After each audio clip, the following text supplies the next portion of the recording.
This is Oscar Bevis for the Stomping Ground, powered by Wow Hydrate and available on the DAZN. Vadim Kornilov joins me, my friend. A pleasure to get some time with you. And it was a beautiful set in the rain, kind of coming at the end, but we've had a brilliant week. Santa Monica Pier for the grand arrivals in the open workout. Some fights last night too. Now at the Chinese Theatre for the press conference. Riad season doing stuff pretty well. Yeah, LA never rains, so that was a good sign for us, you know. Something unexpected is to happen at some point this week, I think. Riad season, yes, you know, can't stop praising them. I mean, they're changing this industry, they're changing this sport. His Excellency, you know, he's just amazing, and I really believe that his love for the sport is gonna bring the sport back. Yeah. Talk to me about the intricacies, the behind-the-scenes stuff, how this fight and this opportunity landed on the plate of your team and Israil Madrimov. I think it's very simple. I think Madrimov fought. You know, Bivol's fighting a lot in Riad. He's one of the guys that His Excellency really likes. You know, they're very friendly with each other, and he really likes Bivol. And you know, we were able to get Israil Madrimov to fight over there for the world title against Kurbanov. He outperformed Kurbanov. He looked great. You know, he basically destroyed him. I think everybody saw it. And when the Crawford fight was being materialized, I think they just said, you know, who's better than Madrimov at 154? Because, you know, the thing about His Excellency, he doesn't say, you know, okay, just find a champion at 154. He's like, who's the best he can fight? I think that's how he is, you know. And I don't think anybody doubts right now who's the strongest, who's the most dangerous guy at 154 that has a belt. Yeah, my thoughts exactly. My next question was going to be, when you've got the man at 154 pounds, and yet Terence Crawford is such a favourite, not just with the bookmakers, with the experts and the pundits. How do you guys kind of feel about that? I know it won't affect too much what goes on in the ring, but it must be strange for you. You've got a man coming up for the first time to 154 against the main man, and yet everything, perspective-wise, seems to lean towards people believing Terence will win the fight. Listen, Terence should win the fight.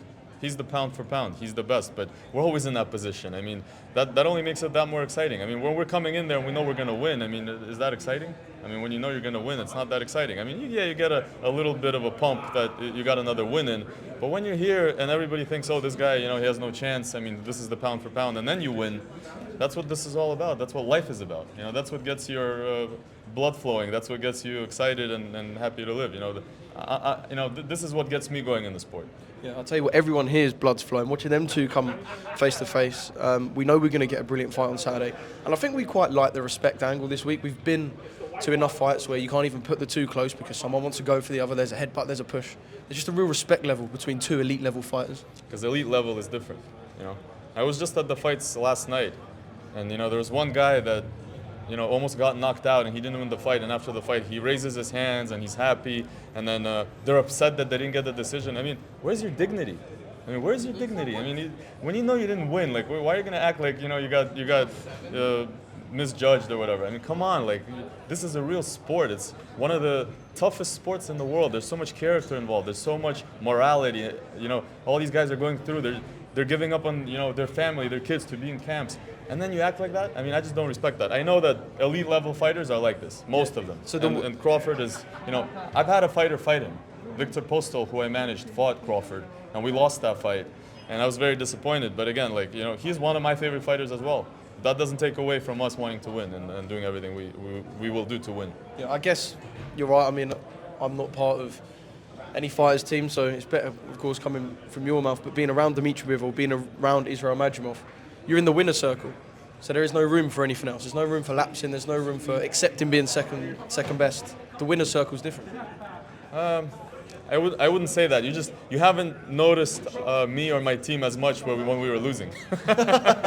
So we're not in the winner's circle. We're in the same world as everybody else. You win some, you lose some, and you know, you lose a lot to try to get a win somewhere. That's the way it is. I've been in the sport for. I used to box myself when I was young, but I've been in the sport for 25 years and I've been managing for 15 years. So I've seen it all. Yeah. What haven't you seen?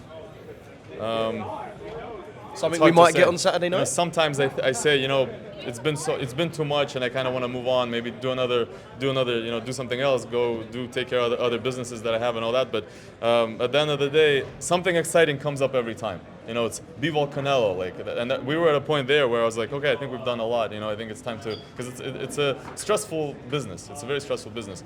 Bivol beats Canelo, and I'm like, okay, no, we're not getting out now. You know, this is like a step up. And now, you know, then Madrimov becomes a world champion, but we're losing also. You know, we're losing also. Ahmad Aliyev lost his titles to Topalis. Ahmad Aliyev was supposed to fight Inoue. You know, that's another big fight, another pound for pound. Now he's back, you know, he won the fight. Now he's the mandatory again. He's supposed to fight in Inoue again. The sport's not letting me go, so I'll be around. You know, I'll be around enjoying this and looking forward to this Saturday. This is going to be a very exciting night. I was going to say, because you're around such elite talent, there'll always be something dragging you back in, Vadim. We know that. It looks like it, yeah. What you mentioned up at the press conference, of course, there was a bit of translation for what Israil said. You added your little piece on the end just to say, look, we're in America. I just want things to be fair. He's the champ. Crawford is a champ in his own right, but I just want things to be fair. Whatever goes down in that ring on Saturday, the deserved outcome is the outcome we want. That was all planned. You know, that wasn't something that I added just to add. I mean, Israil worries about this as well. He's an athlete. He shouldn't be thinking about things like this. He should just be in the ring fighting and winning.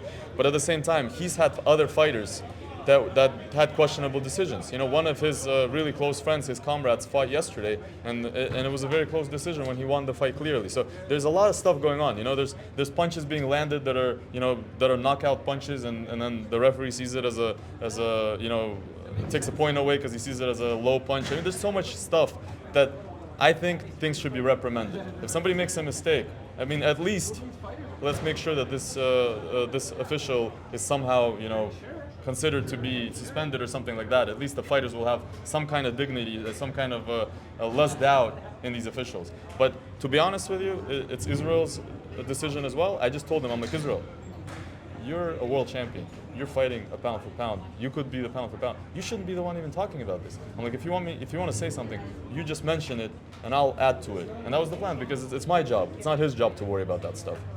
Yeah, 100%. You're correct in saying that what we want as fans, as media, as everyone involved, is the right thing to happen in the ring. I've got every time. 2 more questions for you. I know Turki Al-Sheikh, His Excellency, likes to plan in advance, and that's what boxing is about a lot of the time, planning in advance. We're hearing a lot about Terence Crawford versus Canelo Alvarez. Israil Madrimov does the job on Saturday night. Israil Madrimov, Canelo Alvarez, right? Anything can happen. Israil says he's ready. Eddie said he becomes pound for pound top 3, potentially pound for pound #1. So the fights you talk about, or they talk about for Terence Crawford, land on the plate of Israil. I think like the fighter thinks. I say, I can't think past what's happening this Saturday, but anything can happen. Israil said I want that if I win. But, you know, at the end of the day, this is so big that how can you think about next, you know? And who knows what Canelo will want? You know, Canelo changes his mind as well all the time. So it doesn't, nobody knows. But to add to what I said as well, you know, it's all about energy. Imagine the energy Saturday night. Imagine everybody there, everybody rooting. You know, of course, there's gonna be more Crawford fans. We understand he's a big star, but who wants to like have all that positive energy, and then when somebody's hand is raised, if it's raised the wrong way, and everybody's kind of like, you know, and then you get that blow off, and everybody will still celebrate and say, oh, you know, whoever won.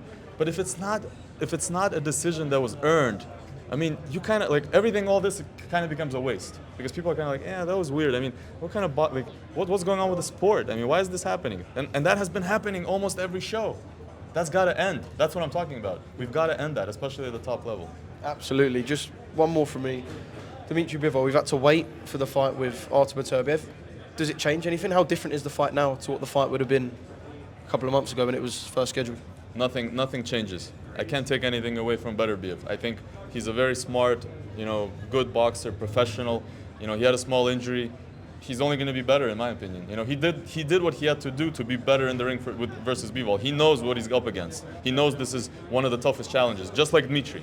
You know, and they need to do just like us. They need to look at every detail. If your knee's hurting, you don't want to be going and training in the ring, even if it's hurting a little bit. So he did what he needed to do. He'll be ready. Hopefully both guys will be healthy and ready October 12th. But I think this is going to be a real 50-50 fight.